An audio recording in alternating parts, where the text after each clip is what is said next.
अगर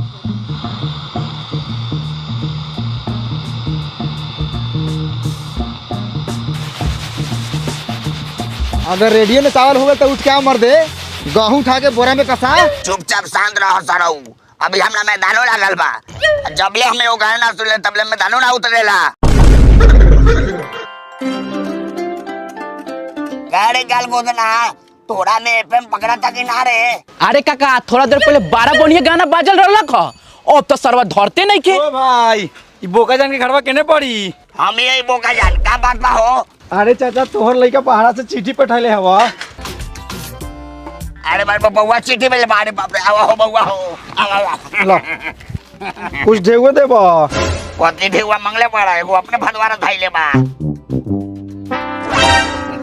तई कलावा तो देखी भैयावा का लिख ले बा। सरऊ फोटो नहीं के कि देखबा, लिखल बा पढ़े के पड़ी। जो कपिल देवा के बुला के ले आओ। बाबूआ जी, हे बाबूआ जी, हे ले आई। हाँ कहूँ ना भौजी, इनकर चिट्ठी बाहर से चल है का? हाँ चिट्ठी तो 12 से अलवा है, लेकिन टकलुआ गेलो कपिल देवजू के बुलावे। और कुछ वाला है? और कुछ ना, खाली चिट्ठी अलवा। देखो अब का लिख ले हाथे। अब कपिल दो भाई। बोका जान जा प्रणाम। कूदरा बाबूआ कूदरा। छौड़ा तोर बाड़ा से चिट्ठी भेज लेबा का? क्या भेजले हवा? चला पढ़ दी। हाँ, चला चला। एगो तो ये काम के पढ़ा लिखल लइका। पढ़ी। हाँ हाँ पढ़ा। सरऊ सर डाल के रहते यहाँ उधर दो उधर। अब पढ़बो। प्रिय बाबूजी, रउआ चरणों में करियक्कू के सादर प्रणाम। खुश रह लड़का हमारा, बात रहा चुप चुप जिया। आ माई के भी गोड़ छुके गोड़ लागतनी। बुआ अभी तो माई नहीं जा, अभी तो खेत में मूंग तुरे गेल भाई, तो कह दे। आ हमरा छोटका भाई टकलुआ सरवा के कह दिया कि खेती बाड़ी काम धंधा ठीक से करी, ना ता आइम तो साले के गाड़ फाड़ देम। अब सलाओ गार में दम होता, गार फरबे तोहर गार सरऊ हम फारम। आए जाई दे बड़ भाई आओ। ए साला बड़ भाई बाबू तो इतना फालतू बतियायू। ए टकलू ई चिट्ठी नु है, तोरो जे बात होता उसे लिख के भेज दे बाऊ। आगे बढ़। आ कह दिया साले के कि हमरा मेहरारू से दूर रहेला, ना ता आइम तो साले के टांग फाड़ देम। तू सरवा जुलुम जो तो चाहे आग लगाओ, ओकरा मेहरारू से मजाक कर जाले। अरे तो मैं कर लो मजाक तोरा से। तू हमरा चुतरा में सुई घूम देले तो कुछ बोलेगा नहीं हो? बस हाँ तो करी मजाक, रहुआ के मजाक करे से मना करता नहीं। मजाक करे से मना करता नहीं, हमरा मजाक करना वाले मार करे वाले मार कर बे बस। ए साले हम यही बैठल बानी, मार के गोबर झाड़ दे। ए बो आगे बढ़। आ हमरा मेहरारू के कह दिए कि रात में अकेले कपिल देउआ के साथे सूती।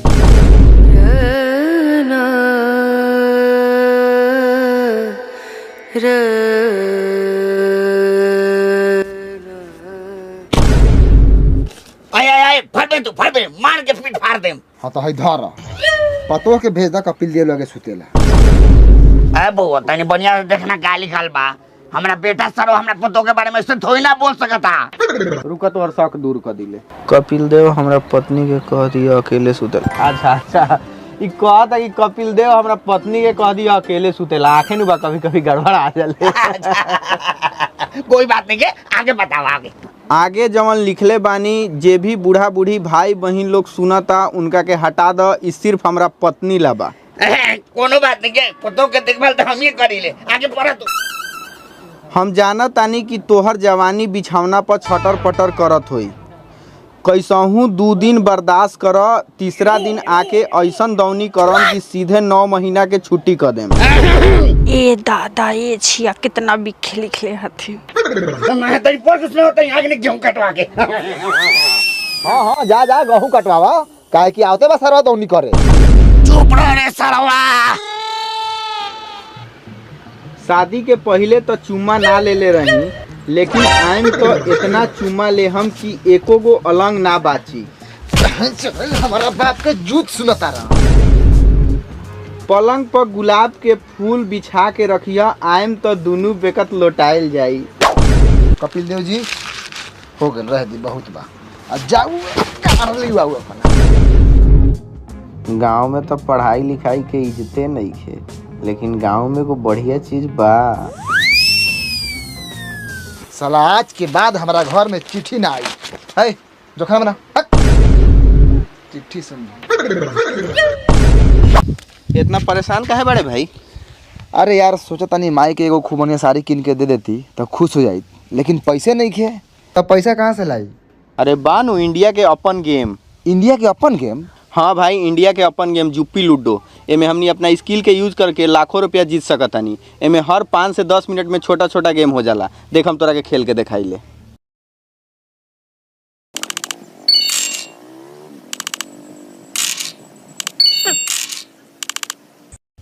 और ई देख हम 25,000 रुपया जीत गए, वो भी अपना स्किल से। अरे वाह, ये तो बहुत बढ़िया बा। लेकिन तू ई बताओ एकरा के डाउनलोड कहाँ से करम? अरे बहुत आसान बा, वीडियो के डिस्क्रिप्शन में लिंक बा, वहाँ से डाउनलोड करा या फिर jupi.com पे जाके जुपी ऐप डाउनलोड करा और जीता लाखों रुपया अपना स्किल के यूज करके। लेकिन पैसा हाथ में आवे तो बहुत टाइम लगी यार। ना भाई बिल्कुल ना, यहाँ पे अपन जीतल पैसा इंस्टेंटली विड्रॉ कर सकता रहे यूपीआई के थ्रू, वो भी सीधे अपने बैंक अकाउंट में, वो भी 100% सेफ एंड सिक्योर। अच्छा हाँ, और एमे तू 1 रुपया से खेलल स्टार्ट कर सकता रहे और 10 करोड़ से ज्यादा रियल प्लेयर ए पर ऑलरेडी खेल रहल बा। यारवा रे, ये तो बहुत सही बा भाई। हाँ, और सबसे बढ़िया बात एमे ई बाकी एमे TDS और GST रिफंड मिलेला। बानू कमाल के बात। हाँ लागत है एकरा के अभी का अभी डाउनलोड करे के पड़ी। हाँ बिल्कुल, डाउनलोड कर अभी से खेल। हाँ बिल्कुल।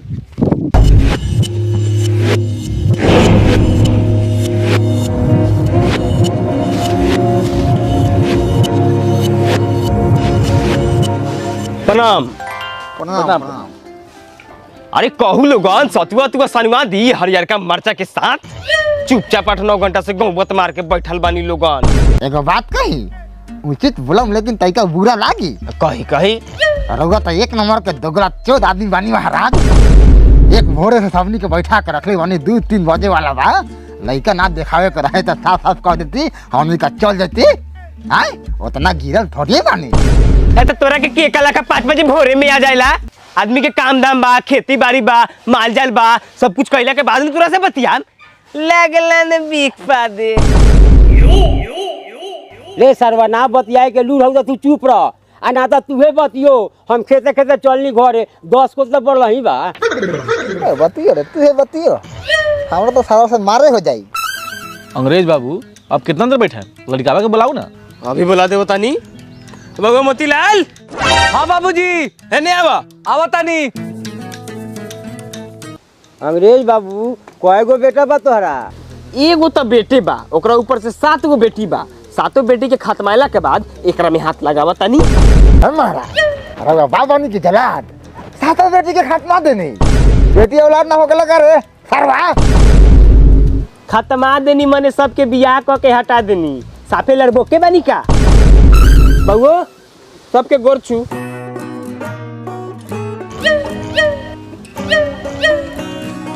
राउ छोट भाई हथिन का हो? तोहरा छोट भाई लौकता ई, ये तो हमारे इकलौता बेटा ह।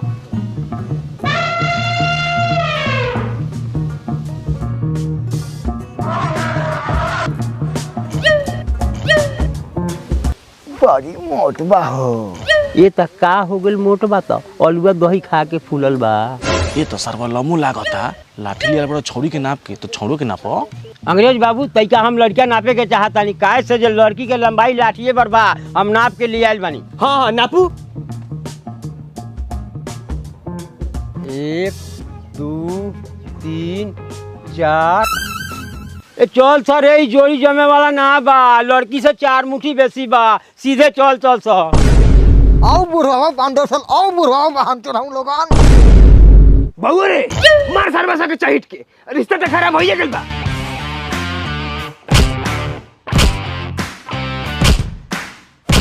बाप रे बाप, सारा गांव में आग लगा दे हम। जुलुम जो दे हम कोनो सरवा हमरा लड़का के जबरदस्ती शादी कर दी तो। रे नुनु अरे का भेलौ? कहां सुगर लेखा चिल्लाते जाता रे? है तोरा से का बार कहीं अंग्रेज भाई। देवा के बेटी से हमरा बेटा के शादी 1 साल बाद तय भे रहे करे के, और उ साला हमर बेटा के हाथ गोड़ तुर के अब ये शादी करता। ए लगन भी आओ जाई, हम ये गांव समाज के बानी। चल हम लोग बतियाई तनी चलो। ई त गांव समाज ले एकदम गलत बात बा। चल हम हुआ बतानी। ए मोतीलाल के माई कमीज निकाल।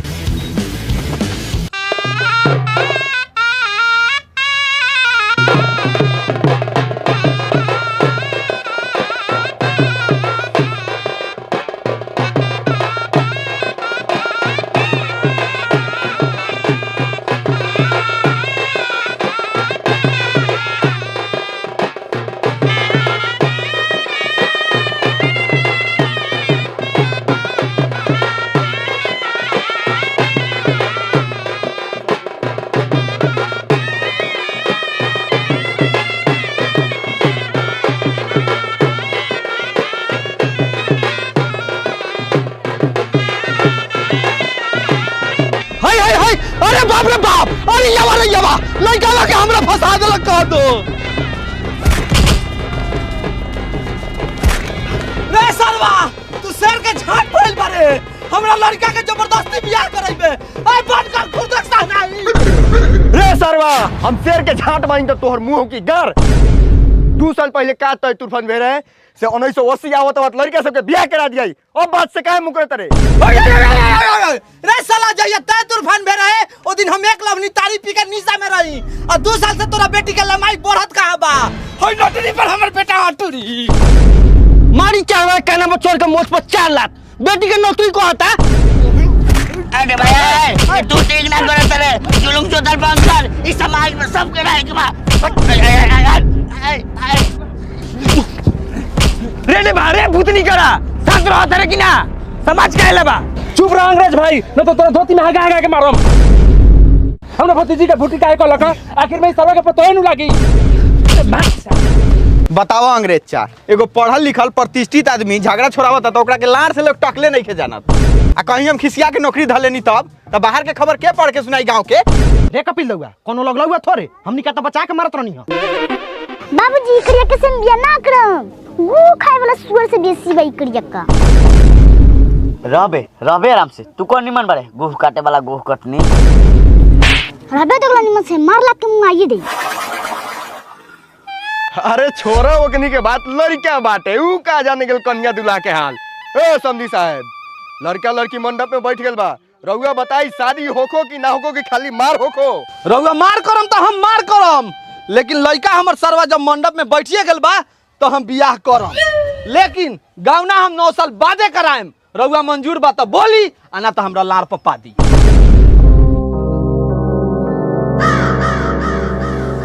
ए सोचत का बानी लाड़ पप्पा दम की लड़का लेके जाई?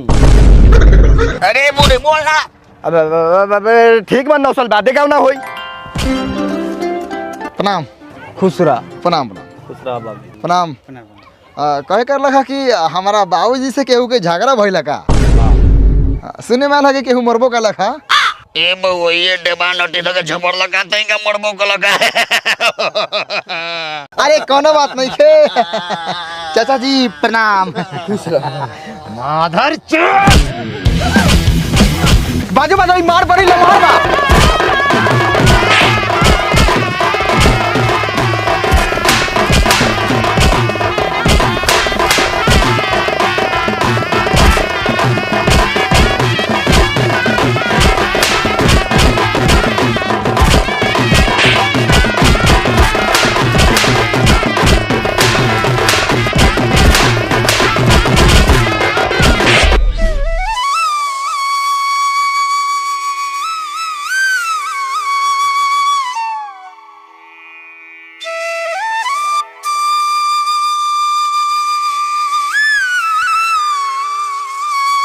भाई जल्दी बाहर से आगे रे, मन ना लागत हो का रे?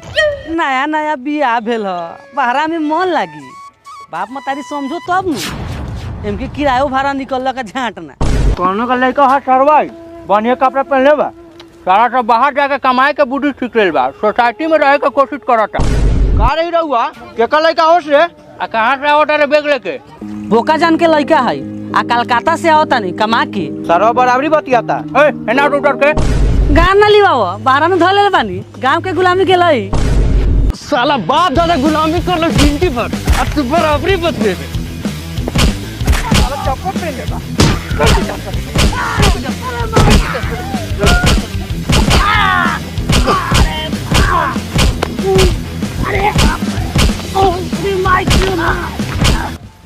कौन पिटाई दा रे? होई कोनो बढ़िया आदमी, चमचा बेलचा रही तो थोड़े पिटाई। रिपो के जन्मा ये तो तोरे लड़का बाहु रे। अरे इ तो करिया को बा। ए टकलुआ छोड़ दे रे। ए उठा।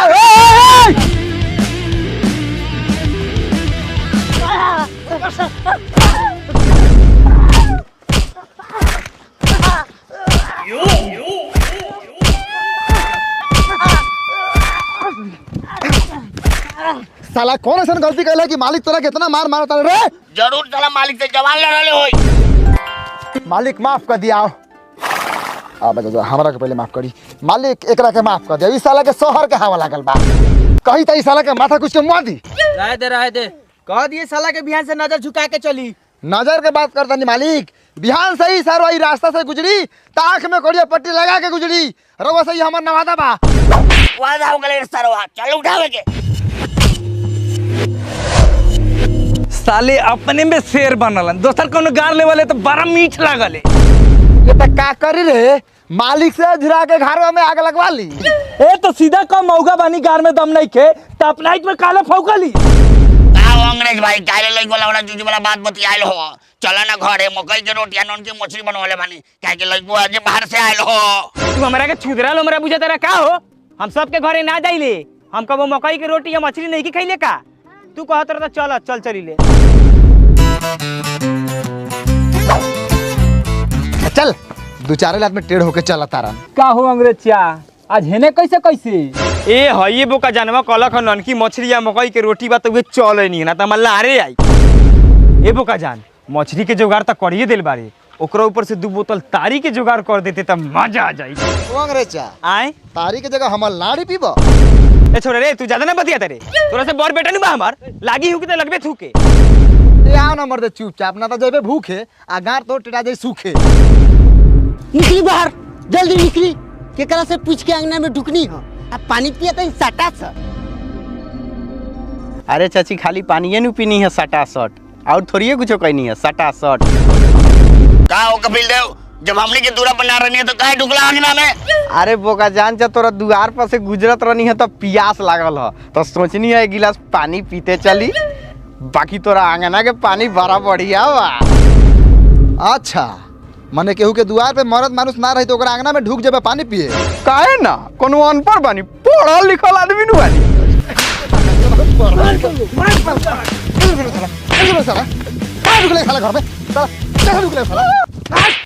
आंगना में कैसे ढुकले रे साला। बबू तू पढ़ल लिखल इंसान के मार के गलती कैले है।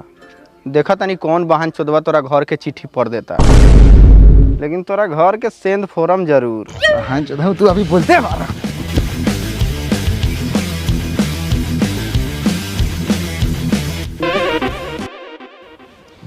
गिलासो घरों ले जाके फिराक मारे का तेज बना तेरा साले कि झगड़ा में ना बुझाई। बड़ा बढ़िया मरला ना सा, देह तो दुखाता। माई प्रणाम। खुशी रह। माने बाहरा से ने तो पूछतो ना बारे कैसन बारा ना बारा।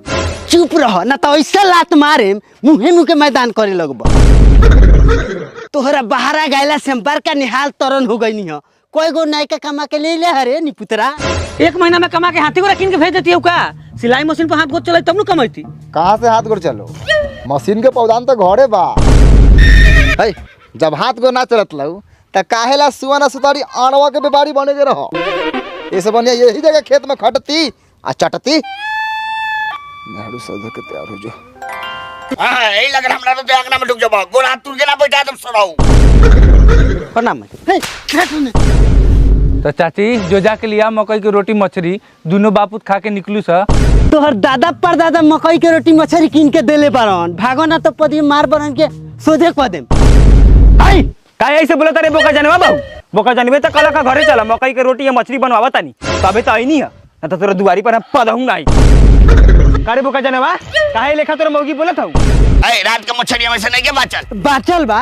हां तो बचल बा जो लिया सतुआ सान के खाई सन। ए सारा सतिया बेटी लगे बैठा देनी कुछो नहीं के जा लो। एगो ऐसा ही हमरा दर्द हो गल बा देह में। अंग्रेज भाई सतुआ तो खत्म कर देले बा, दूसरा दिन जुगाड़ बैठा। साले औकात बार ना पाद के फुलाव ना फुलाइबा। आज के बाद से दावा दे देला तो जूजी चला के मुंह पर मारम। हमार लार ना है सब जगह मारे करी हमें जरा नहीं होते। अब केहू के नेवात के दूरा पर लिया के भूखे रखबाहू तो खीस ना बरतई।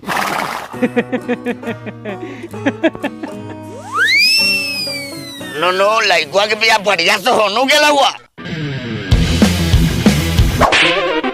सरऊ गेला हमरे ओरी से लइकावा के हमरा ठसवा के समाचार पूछता रह।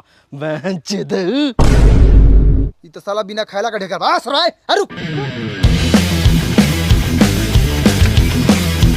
वादे मा साले के फाड़ देना।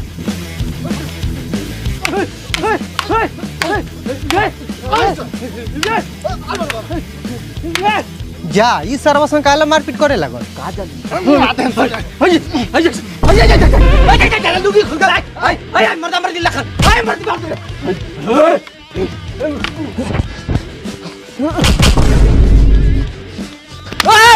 कहता नहीं लूंगी खुल गल बा टोला मोहल्ला में अर्जुन जी के प्रचार हो जाई लोरी कबोनु सामने पो।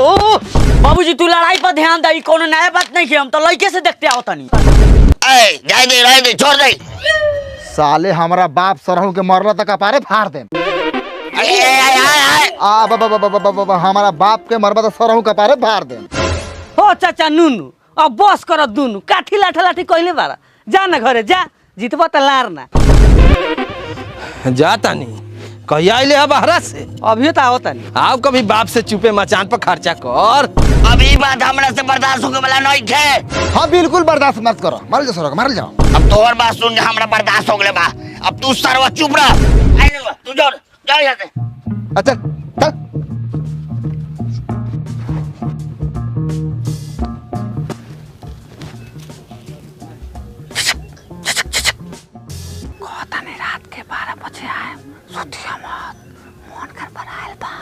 ठीक बा।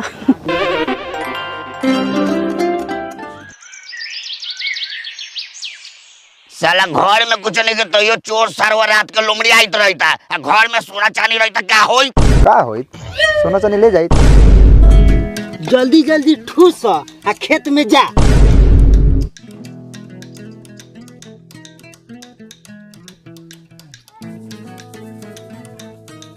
साला जौ के सतुआ पर आम के अचार हरियर का मरचा आ प्याज के बातें कुछ और बा।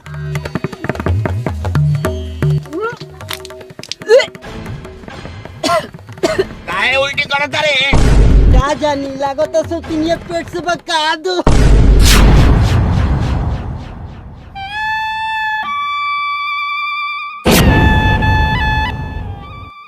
मार सरवा के साला हमरा इज्जत उतार लग रही। मार साला।